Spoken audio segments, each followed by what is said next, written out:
شرور أنفسنا ومن سيئات أعمالنا من يهده الله فلا مضل له ومن يضلله فلا هادي له ونشهد أن لا إله إلا الله وحده لا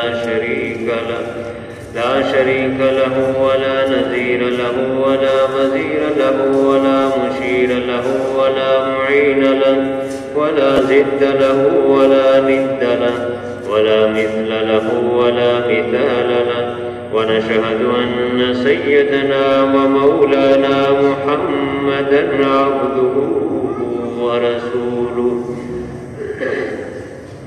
وصل على سيد الرسل وخاتم الأنبياء المبعوث إلى خلق كافة للناس بشيرا ونذيرا وداعيا إلى الله بإذنه وسراجا منيرا قد قال الله تبارك وتعالى في كلامه المجيد والفرقانه الحميد أعوذ بالله من الشيطان الرجيم بسم الله الرحمن الرحيم وإذ يمكر بك الذين كفروا ليثبتوك أو يقتلوك أو يخرجوك ويمكرون ويمكر الله والله خير الماكرين صدق الله العظيم وصدق رسوله النبي الكريم الأمين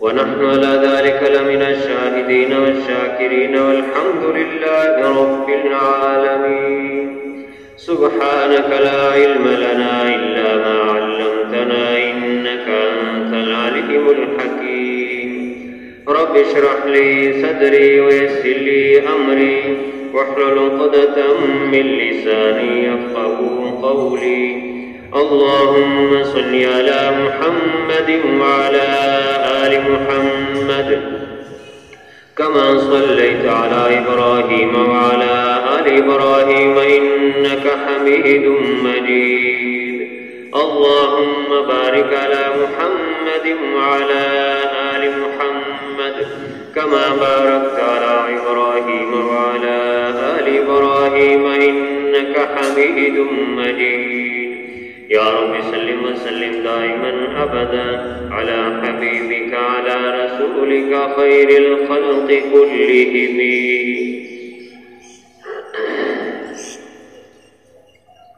گزشتہ مجلس میں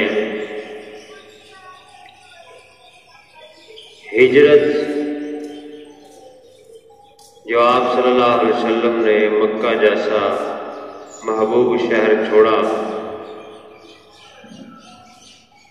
خاندان کے لوگ اور دیگر مشرکین مکہ کفار مکہ نے آپ کو بہت تنگ کیا اور مجبور کر دیا کہ آپ مکہ جیسا شہر چھوڑیں۔ وہ حالات جس کی وجہ سے ایسے ہوا وہ ذکر کیے تھے،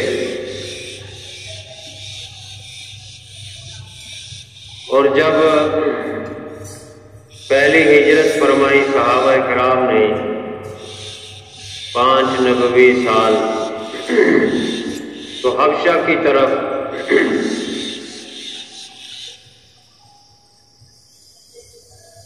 جس میں 5 عورتیں اور 11 مرد تھے، اس کے بعد پھر اگلے سال پھر حبشہ کی طرف 100 کے قریب صحابہ کرام صحابیات انہوں نے ہجرت فرمائی۔ ان میں سے حضرت جعفر طیار اور دیگر لوگ بھی شامل تھے، جن کی نجاشی بادشاہ سے، حبشہ کا جو بادشاہ تھا، ان سے ملاقات بھی ہوئی، اور نجاشی نے حضور صلی اللہ علیہ وسلم کے متعلق پوچھا تو انہوں نے بتایا۔ اس نجاشی بادشاہ نے حضرت جعفر طیار اور کے ساتھیوں کا بہت اکرام کیا، مزید اس کی تفصیل میں نہیں جاتا۔ اس کے بعد پھر حضرت حمزہ اور حضرت عمر بن خطاب رضی اللہ تعالیٰ عنہ بھی اسلام لے آئے۔ اس طرح بہت سارے لوگ اسلام کی طرف مائل ہوئے داخل ہو رہے تھے، قریش کے تمام قبائل سر جوڑ کر بیٹھ گئے کہ ایسا نہ ہو کہ معاملہ ہمارے ہاتھ سے نکل جائے۔ محمد صلی اللہ علیہ وسلم کہ لوگ دن بدن بڑھ رہے ہیں، اسلام میں داخل ہو رہے ہیں اور لوگ متاثر ہو رہے ہیں، آہستہ آہستہ ہماری سرداریاں وڈیریاں وہ سب چلے جائیں گی اور یہ لوگ غالب ہو جائیں گے۔ چنانچہ انہوں نے اسی سلسلے میں یہ مشورہ کر لیا کہ سب کے سب ان کا بائیکاٹ کر دیں، ان سے کوئی خرید و فروخت نہ کریں، ان کو کوئی چیز نہ دیں، نہ ان سے لیں، نہ ان سے گفتگو کریں، اور حتیٰ کہ مسلمانوں کو قید میں ڈال دیا۔ 3 سال تک حضور صلی اللہ علیہ وسلم اور بنی ہاشم کا مقاطعہ کیا، بائیکاٹ کیا، اور شیب ابی طالب میں حضور صلی اللہ علیہ وسلم اور آپ کے خاندان کے لوگ وہاں بند رہے، حتیٰ کہ اس دوران کھانے پینے کو بھی کئی دن تک کچھ نہ ملتا تھا، کیونکہ سب نے مقاطعہ کیا تھا۔ اس قید کے درمیان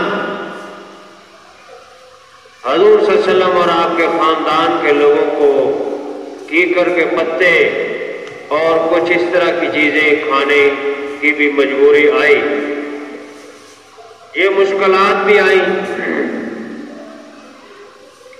ان لوگوں نے تمام سرداران اور قبیلوں کے وڈیروں نے مل کر ایک معاہدہ لکھ دیا، اور معاہدے میں یہ لکھ دیا کہ سب ان کا بائیکاٹ کریں،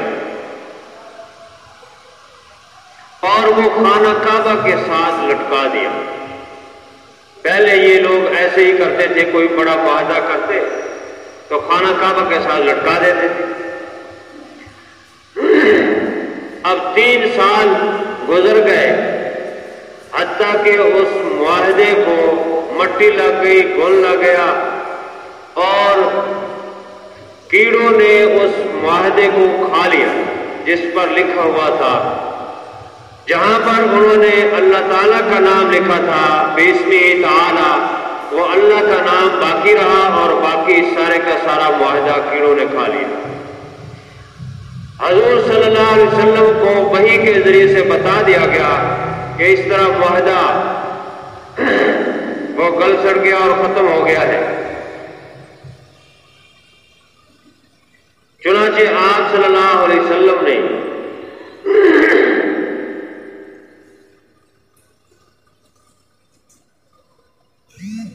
ایسے ہی ایک شخص کو بتایا کہ ان کو جا کے خبر دو کہ تمہارا معاہدہ کیڑے کھا چکے، صرف اللہ کا نام باقی ہے، اور تم مقاطعہ کر کے بیٹھے ہو، تمہارا معاہدہ تو ویسے ہی کیڑے کھا چکے ہیں۔ خبر دینے والے شخص نے کہا کہ اگر یہ محمد صلی اللہ علیہ وسلم نے خبر دی اور سچی ہے تو پھر ہم معاہدہ ختم کر دیں گے، اور اگر سچی نہ ہوئی تو یہ جاری رہے گا۔ چنانچہ انہوں نے خانہ کعبہ کے پاس جا کر دیکھا تو وہ بات سچی تھی، اور 3 سال کے بعد یہ بائیکاٹ اور مقاطعہ ختم ہوا۔ اس کے بعد پھر حج کا موقع آیا، تقریباً یہ 11ویں یا 12ویں سال، تو مدینے سے 6 لوگ حج کے موقع پر آئے، اور اس دوران پھر انہوں نے حضور صلی اللہ علیہ وسلم سے ملاقات کی، اور آپ صلی اللہ علیہ وسلم نے ان کو اسلام کی دعوت دی، اور آپ کے ہاتھ پر انہوں نے بیعت کی اور مسلمان ہو گئے، جس کو بیعت عقبہ کہتے ہیں۔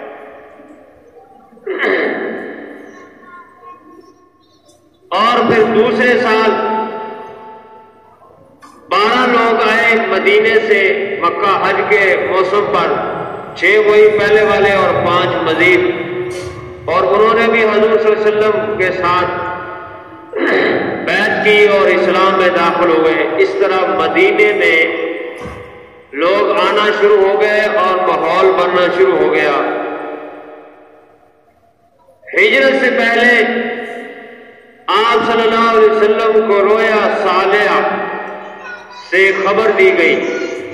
آپ کو سچے خواب، نبی کا ہر خواب سچا ہوتا ہے، خواب کے ذریعے سے اشارہ دیا گیا اور آپ کو وہ جگہ دکھائی گئی جہاں آپ نے ہجرت کر کے تشریف لے جانا، لیکن نام نہیں بتایا گیا اس جگہ کا، اور کھجوروں کے باغات دکھائے گئے۔ اس طرح جگہ دکھائی دی گئی، نخلستان کھجوروں کے باغ والی جگہ ہے۔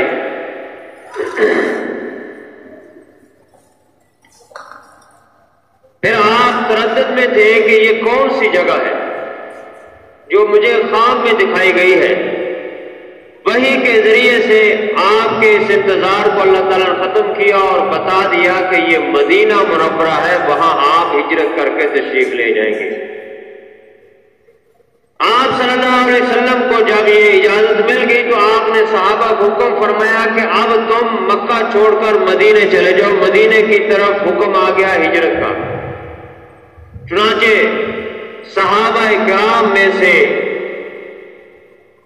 سب سے پہلے جنہوں نے ہجرت کی وہ آپ کے رضائی بھائی ابو سلمہ تھے۔ ابو سلمہ بن عبد الاسد اپنے بیوی بچوں کے ساتھ یہ تیار ہو گئے کہ جب حکم مل گیا ہے تو میں مدینے کیوں نہ پہنچوں، آپ کے جانے سے پہلے آپ کے استقبال کے لیے۔ چنانچہ ایک ان کا بچہ تھا اور بیوی تھی، ان کو سوار کر لیا، اپنی سواری پر کجاوا اونٹ پر کس لیا اور ان کو اپنے بیوی اور بچے کو بٹھا لیا۔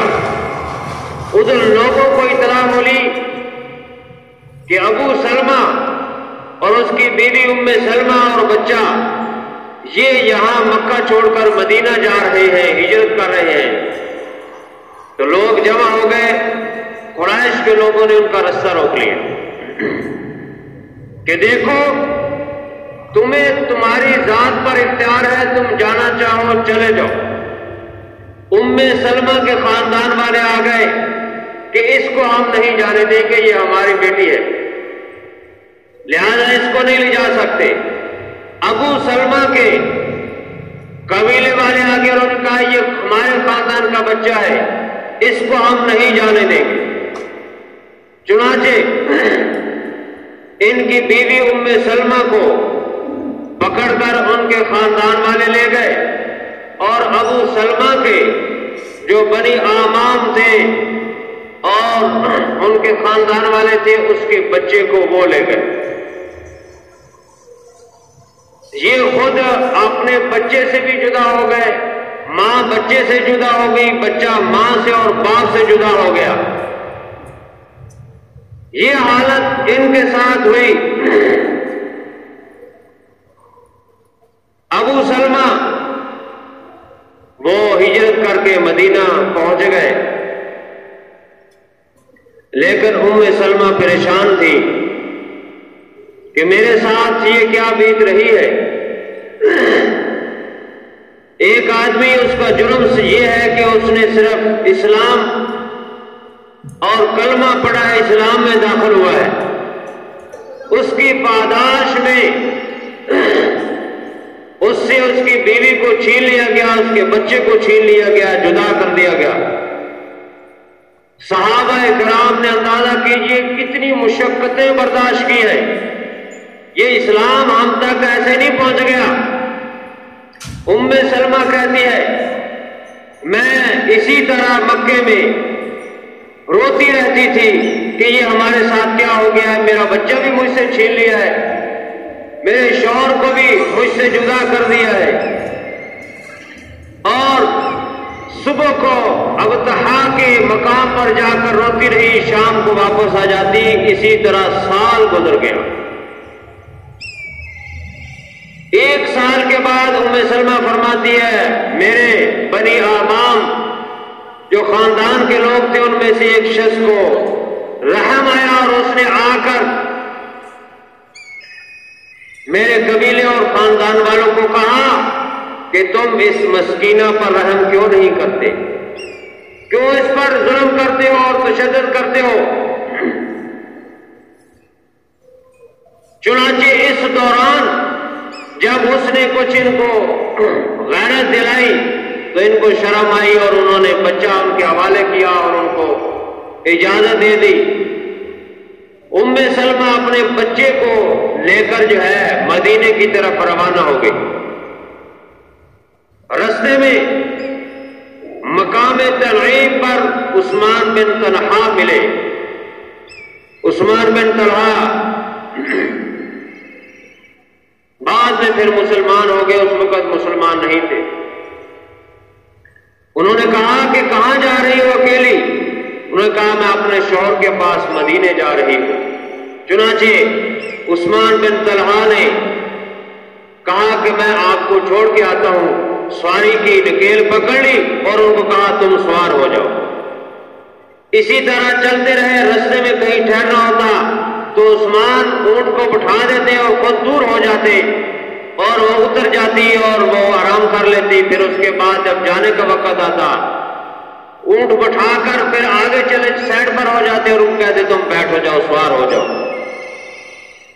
ان حالات میں اس طرح انہوں نے سفر کیا۔ جب مدینے کے قریب قبا کے گھر نظر آنے شروع ہوئے تو انہوں نے کہا انہی بستی میں انہی گھروں میں تمہارا شوہر رہتا ہے، اور ان کو گھر چھوڑ کر آ گئی۔ حضرت ام سلمہ فرماتی ہے، یہ حضرت ام سلمہ وہ ہے کہ جب بعد میں پھر ابو سلمہ کا انتقال ہو گیا تو ام سلمہ حضور صلی اللہ علیہ وسلم کے نکاح میں آئی اور ام المومنین بنی۔ تو ام سلمہ فرماتی ہے کہ عثمان بن طلحہ مجھے مکے سے مدینے لے کے آیا، اس جیسا میں نے کوئی شریف آدمی نہیں دیکھا کہ جس نے میری عزت کا خیال کیا اور مجھے چھوڑ کے آیا، اور رستے میں جہاں کہیں ٹھہرنا ہوتا یہ سائڈ پہ ہو جاتے اور مجھے اترنے کے لیے کہتے۔ اس طرح صحابہ کرام نے مشکلات برداشت کی، اور پھر حشام بن عاص اور حضرت عمر رضی اللہ تعالیٰ انہوں نے بھی ارادہ فرمایا کہ ہم بھی مدینے کی طرف ہجرت کریں چونکہ اجازت مل گئی ہے۔ تو حشام بن عاص کے قوم والے آگے اور انہوں نے ان کو نہ جانا دیا اور وہ بھی نہ جا سکے۔ حضرت عمر رضی اللہ تعالیٰ عنہ کے ساتھ تقریباً 20 سوار تھے جنہوں نے ہجرت کی۔ عیاش بن ابی ربیعہ رضی اللہ تعالیٰ عنہ وہ بھی ان کے ساتھ تھے۔ لیکن جب یہ مدینے پہنچ گئے تو کچھ دنوں بعد ابو جہل بن حشام اور حارث بن حشام جو ابو جہل کا بھائی تھا یہ دونوں مدینے پہنچ گئے اور عیاش کو کہنے لگے کہ تمہاری ماں نے قسم کھائی ہے جب تک تم واپس نہیں اس کے سامنے آؤ گے وہ نہ بالوں میں کنگھی کرے گی نہ غسل کرے گی اور دھوپ میں بیٹھی رہے گی، دھوپ سے چھاؤں میں بھی نہیں آئے گی۔ عیاش کی آنکھیں بھر آئی ماں کے لیے اور انہوں نے کہا کہ ہمارے ساتھ چلو۔ ان کے ساتھ مکے واپس آئے۔ رستے میں ہی تھے کہ یہ ابو جہل اور حارث بن حشام دھوکہ دینا چاہتے تھے، رستے میں انہوں نے ان کو مارنا شروع کر دیا اور رستے میں مارتے رہے یہاں تک کہ مکہ میں لا کر ان کو قید کر دیا۔ حضور صلی اللہ علیہ وسلم ان کے لیے دعا فرماتے رہے، نماز فجر میں دعائے قنوت پڑھتے رہے، اللہم انجل ولید بن ولید وسلمۃ بن حشام وعیاش بن ابی ربیعہ، اے اللہ ولید بن ولید، سلمہ بن حشام اور عیاش بن ابی ربیعہ کی نجات کا ذریعہ بنا۔ ان کے لیے دعا کرتے رہے اور پھر کچھ عرصہ بعد یہ رہا ہو کر تینوں حضرات آ گئے۔ اس طرح یہ ہجرت کے حالات بنے اور صحابہ کرام کو تکالیف اور مشکلات برداشت کرنی پڑی، جس کے نتیجے میں آج ہم سمجھتے ہیں کہ یہ آسانی سے ہمیں اسلام مل گیا ہے۔ اس کی قدر اور قیمت ہمیں نہیں ہے جو صحابہ کرام نے تکالیف برداشت کی۔ آج اگر کوئی ذرا تنہائی میں بیٹھ کر سوچے، اس کی بیوی اس کے بچوں اور اس سے جدا کر دی جائے، اس کے بچوں کو اس کی بیوی اور اس کے شوہر سے جدا کر دیا جائے، سب کو، اور ان کو قید کر دیا جائے، تو ان کے اوپر کیا بیتے گی؟ ماں بچے کو نہیں دے سکتی، باپ نہیں دے سکتا، وہ ایک دوسرے کو نہیں دے سکتے۔ اس طرح صحابہ کرام کے حالات گزرے۔ اور یہ سوچے تنہائی میں بیٹھ کر کہ اگر تمہیں کہا جائے تم اپنی جائیداد چھوڑ دو، اپنے گھر بار چھوڑ دو، اپنے بیوی بچے چھوڑ دو، اسلام کی خاطر ہجرت کر جاؤ، تو کیا بیتے گی؟ صحابہ کرام نے ایسا کیا، عملی طور پہ ایسا کر کے دکھایا، اسلام کی خاطر انہوں نے قربانیاں دی، اور آج ہمیں بہت آسانی کے ساتھ کلمہ مل گیا، اسلام مل گیا، آج ہم اس کی قدر نہیں کر رہے، اسلام کی کتنی احکام کی پامالی کر رہے ہیں، حضور صلی اللہ علیہ وسلم کی کتنی سنتوں کو ذبح کر رہے ہیں، اسلام کے احکام کی کوئی پرواہ نہیں ہمیں، کیونکہ ہمیں ان چیزوں کی قدر نہیں ہے، ہمیں یہ مفت میں مل گئی ہیں چیزیں۔ بہرحال مسلسل صحابہ کرام پہ ہجرت کرتے رہے، جب اجازت مل گئی مدینہ شریف کی طرف، حتیٰ کہ مکہ میں حضور صلی اللہ علیہ وسلم کے پاس سیدنا ابو بکر صدیق رضی اللہ تعالیٰ اور حضرت علی المرتضیٰ رضی اللہ تعالیٰ کے علاوہ کوئی نہ رہا، یہ دو مرد موجود تھے، اور ادھر قریش، سرداران قریش، کفار مکہ، وہ سر کر جوڑ کر بیٹھ گئے کہ مسلمان تو یہاں سے نکل چکے ہیں اور ان کے گھر خالی بے ویران ہو رہا ہے مکہ۔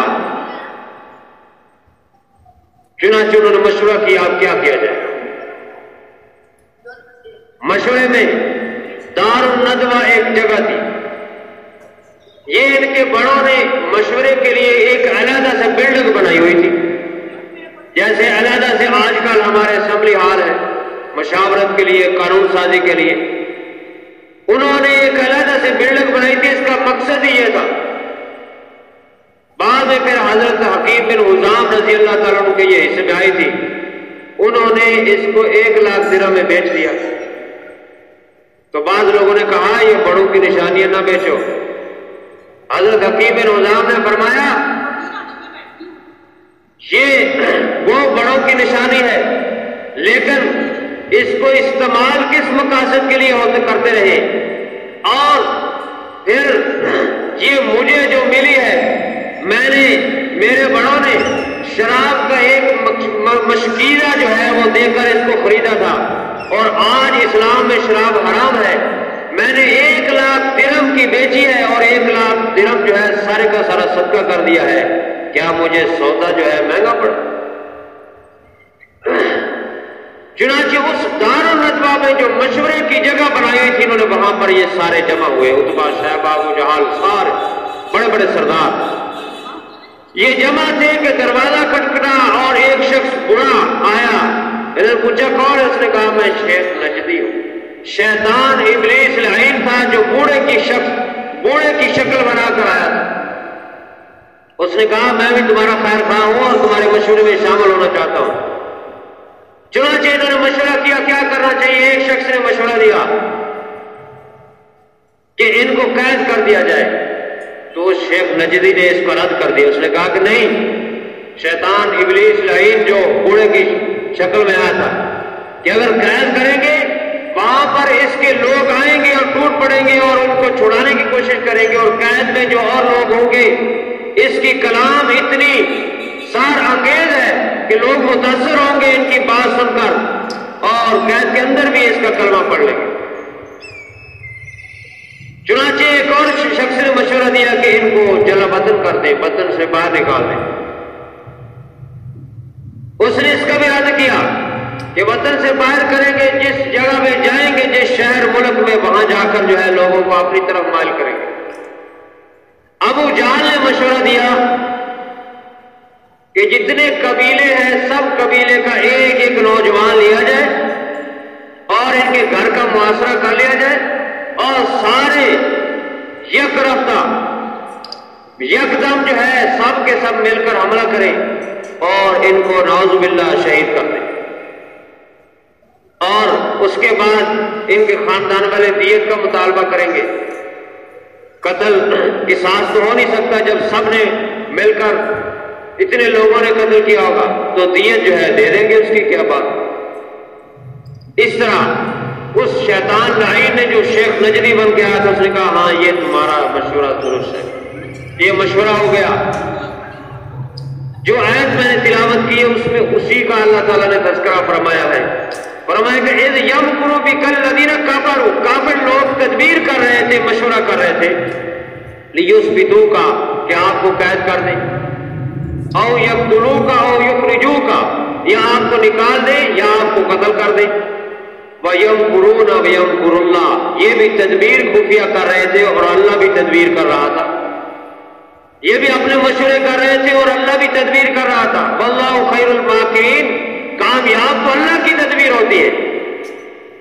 چنانچہ حضور صلی اللہ علیہ وسلم کو حضرت جبرائیل نے آ کے بتایا کہ اب اللہ کا حکم ہے اور اس طرح ان کا مشورہ ہو چکا ہے، وہ آپ کو شہید کرنا چاہتے ہیں، اور آپ اپنے بستر پر آرام نہ فرمائیے، آپ نکلنے کی تیاری کیجیے۔ چنانچہ حضور صلی اللہ علیہ وسلم نے حضرت علی رضی اللہ تعالیٰ کو فرمایا میری سبز چادر لیٹ کر میری ہی چارپائی پر میرے گھر میں لیٹ جاؤ، آرام کرو، اور فکر نہ کرنا، تمہیں کوئی کچھ نہیں کہہ سکتا، تم پھر کل امانتیں جو ہے وہ واپس کر کے آ جانا۔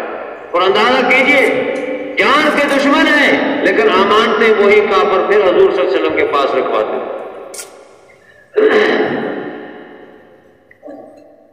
اور ایسے ہی ہوا، حضرت جبرائیل علیہ السلام نے جب خبر دی تو حضور صلی اللہ علیہ وسلم نے پوچھا ہے جبرائیل میرے ساتھ کون جائے گا؟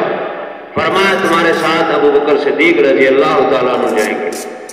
حضور صلی اللہ علیہ وسلم سیدنا صدیق اکبر رضی اللہ تعالیٰ کے دروازے پر پہنچے اور ان کو اطلاع دی کہ اللہ تعالیٰ نے حکم دے دیا ہے کہ آپ ہجرت کیے۔ حضرت ابو بکر رضی اللہ تعالیٰ نے فرمایا ساتھ کس کو لے کر جائیں گے؟ حضور صلی اللہ علیہ وسلم فرمایا ابو بکر تجھے۔ حضرت ابو بکر رضی اللہ تعالیٰ رونے لگ گئے اور خوشی سے آنسو کہ حضور صلی اللہ علیہ وسلم میرے گھر پر چل کے تشریف لائے اور مجھے حکم فرمایا کہ ساتھ چلو۔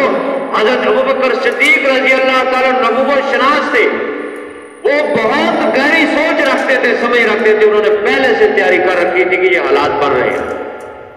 2 اونٹیاں جو 800 درہم کی خریدی ہوئی تھی وہ پہلے سے تیار کر رکھی تھی اور فرمایا کہ میں نے ایک اونٹنی آپ کے لیے اور ایک میرے لیے۔ حضور صلی اللہ علیہ وسلم نے فرمایا کہ یہ اونٹنی میں تم سے خریدوں گا، ویسے ہدیہ نہیں لوں گا۔ ابو بکر رضی اللہ تعالیٰ نے فرمایا کہ میں نے تو آپ کے لیے ہدیہ پیش کیا، فرمایا کہ نہیں میں اس کی قیمت دوں گا، اور آپ صلی اللہ علیہ وسلم اس کی قیمت دی اور یہ 2 اونٹنی جو ہے اس طرح ہجرت کے لیے تیار فرمائی۔ اور حضور صلی اللہ علیہ وسلم پھر ایک مٹی کی مٹھی لیتے ہیں اور سورہ یاسین کی تلاوت کرتے ہیں اور صدم فاغشیناہم، یہ آیت جو ہے یہاں تک فاغشیناہم تک پڑھتے ہیں اور ان کی طرف پھونک دیتے ہیں اور مٹی پھینک دیتے ہیں اور وہ سب کے سب اندھے ہو جاتے ہیں، اور انہی کے درمیان سے آپ صلی اللہ علیہ وسلم گزر کے اللہ کے حکم سے چلتے ہیں۔ اس طرح مشکل حالات میں جو ہے یہ ہجرت کا مرحلہ گزرا، اور آگے جو مرحلہ انشاءاللہ آئندہ کوشش کریں گے اس کو نمٹا دیں۔ اللہ تبارک و تعالی عمل کی توفیق عطا فرمائے۔ وآخر دعوانا الحمدللہ رب العالمین۔ سنتے ادا کریں۔